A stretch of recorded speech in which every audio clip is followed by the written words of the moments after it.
சிறுவர் கதைகள் நிறைய கொடு. அரியலூர் என்னும் ஊரில் தனசேகர் என்பவர் வாழ்ந்து வந்தார்.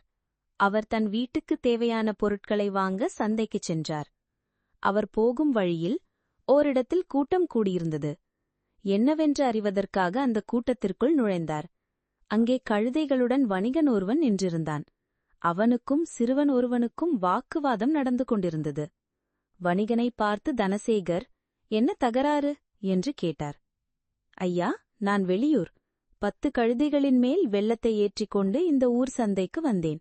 இங்கே வரும்போது என் கழுதைகளில் ஒன்று துள்ளி குளித்தது. அதன் முதுகிலிருந்த மூட்டை கீழே விழுந்துவிட்டது.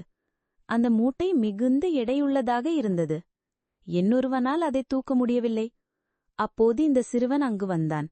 அவனை அழைத்த நான், தம்பி, இந்த மூட்டையை கழுதையின் மேல் ஏற்ற உதவி செய். உனக்கு நிறைய வெல்லம் தருகிறேன். நீ மகிழ்ச்சியாக சாப்பிடலாம் என்றேன். இவனும் என்னுடன் சேர்ந்து மூட்டையை தூக்கி கழுதையின் முதுகில் மூட்டையை ஏற்றினான். நான் சொன்னது போலவே கை நிறைய வெல்லத்தை எடுத்து இவனிடம் தந்தேன். ஆனாலும் இவன், நீங்கள் நிறைய வெல்லம் தருவதாகச் சொன்னீர்கள், சொன்னது போல நடந்து கொள்ளவில்லை. குறைவான அளவு வெல்லமே தருகிறீர்கள். நான் பெற்றுக்கொள்ள மாட்டேன் என்று மறுத்தான். நான் முதலில் எடுத்ததைப் போல இன்னொரு பங்கு வெல்லம் எடுத்து, நிறைய வெல்லம் இது, பெற்றுக்கொள் என்று தந்தேன். இதுவும் குறைவாகத்தான் இருக்கிறது. நீங்கள் நிறைய வெல்லம் தந்தால்தான் வாங்கிக் கொள்வேன் என்று மறுத்தான். மேலும் சிறிதளவு வெல்லத்தை சேர்த்து இவனிடம் தந்தேன். இதுவும் நிறைய இல்லை என்று வாங்க மறுத்தான்.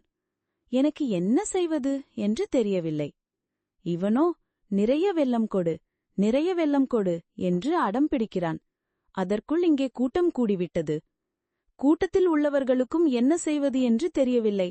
வேடிக்கை பார்த்தபடி நிற்கின்றனர் என்றான். அந்த சிறுவன் குறும்பு செய்து விளையாடுகிறான் என்பது தனசேகருக்கு புரிந்தது. வணிகனிடமிருந்து வெல்லத்தை வாங்கினார் தனசேகர். தன் ஒரு கையில் சிறிதளவு வெல்லத்தை வைத்தார். இன்னொரு கையில் இன்னும் அதிகமாக வெல்லத்தை வைத்தார். 2 கைகளையும் அந்த சிறுவனின் முன் நீட்டினார். எந்த கையில் எவ்வளவு வெல்லம் உள்ளது, உன்னால் சொல்ல முடியுமா என்று கேட்டார் தனசேகர். இந்த கையில் வெல்லம் குறைவாக உள்ளது, அந்த கையில் வெல்லம் நிறைய உள்ளது என்றான் சிறுவன்.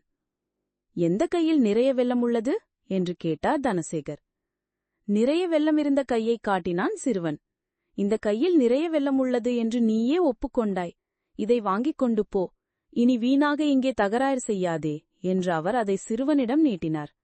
வேறு வழியில்லாத அந்த சிறுவன் வெல்லத்தை எடுத்துக்கொண்டான். ஏமாற்றத்துடன் அங்கிருந்து சென்றான்.